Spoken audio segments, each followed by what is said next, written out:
लेकिन निकुंज, क्या बातचीत हुई आपकी? आपने इंटरव्यू के पहले बाद में भी उनसे काफी बात की, क्या सेंस निकल के आया इस डील के बारे में? और देखिए, हिस्टोरिकली फॉरेन इंस्टीट्यूशनल इन्वेस्टर्स, जिसे हम कहते हैं कि विदेशी संस्थागत निवेशक, सही हिंदी है ना, विदेशी संस्थागत निवेशक, विदेशी संस्थागत निवेशक, इन्होंने हिस्टोरिकली इंडियन इंफ्रास्ट्रक्चर सेक्टर में निवेश नहीं करा। आप पिछले 10 साल का 15 साल का डेटा निकालें, इनकी की पोजीशंस प्राइवेट बैंक्स रही हैं, कंज्यूमर कंपनीज रही हैं, या फिर private banks, consumer companies, pharma रहा है।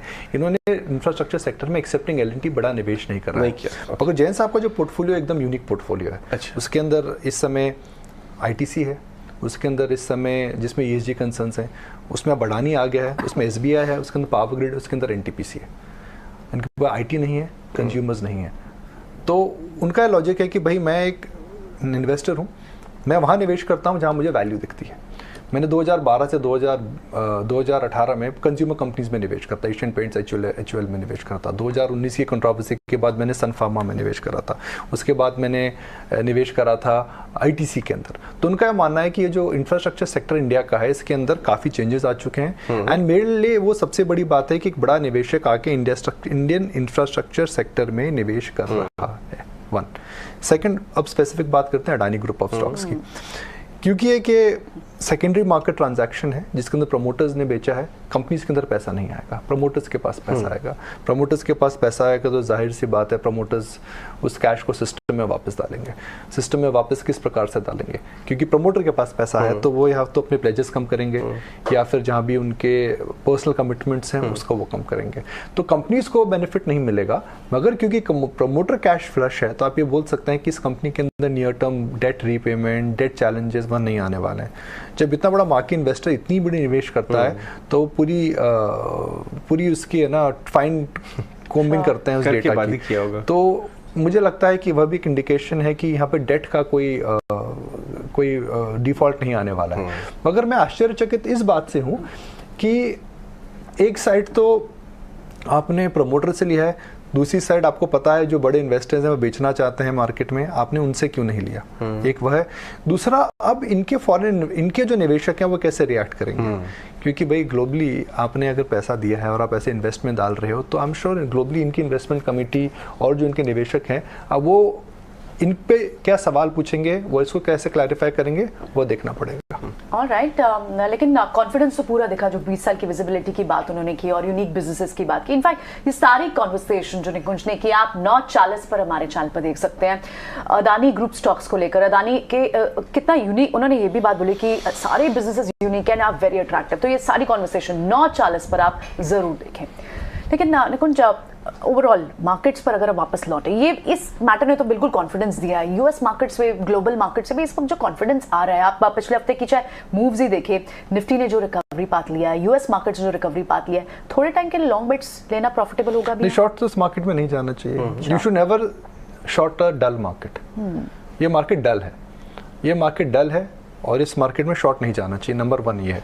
नंबर 2, मेरे हिसाब से रिस्क रिवॉर्ड रेशियो मोमेंटम लग रहा है कि क्योंकि छुट्टी है कल, तो हो सकता है कि आप अगर लॉन्ग साइड में रहें तो वो बेटर रहेगा। मुझे अब भी लग रहा है कि बैंक्स एंड ऑटो में नज़र रखिए, आईटी में नज़र मत रखिए। आईटी में मुझे लगता है जो पुल बैक आना था आ चुका है। जैन साहब ने एक बड़ी अच्छी बात समझाई मेरे को, जो मेरे को बाद में समझ में आई कि भाई माइक्रोसॉफ्ट ने कुछ क्वार्टर पहले बिगिनिंग ऑफ द क्वार्टर में 20% की ग्रोथ की आउटलुक बोली और क्वार्टर खत्म होते होते 5%। तो जो कंपनी दूसरों का एआई करता है अपना खुद का एआई नहीं निकाल पा रहे हैं, 5% और 20% में साहब बहुत डिफरेंस होता है। मतलब और शायद अब मुझे वही मैं सोचता हूँ, मैं सोच रहा था जब ये बात हुई कि मैंने बोला जी आईटी कंपनी जितना कम पी मल्टीपल पे क्यों ट्रेड करती हैं? कई पी मल्टीपल आपके 15 से 18 है। तो अब मुझे समझ में आया कि इनके अंदर जो वॉलेटिलिटी है वो इतनी ज़्यादा है कि उनको पी मल्टीपल कम मिल रहा है। मेटल्स को पी मल्टीपल कम क्यों मिलता है? बिकॉज उनके अंदर अर्निंग्स की अनप्रिडिक्टेबिलिटी रहती है। क्वार्टर अच्छा, एक क्वार्टर खराब, 4 क्वार्टर अच्छे, 5 क्वार्टर खराब, तो इसलिए पी मल्टीपल नहीं मिलता है। तो आईटी के अंदर भी वही हो रहा है।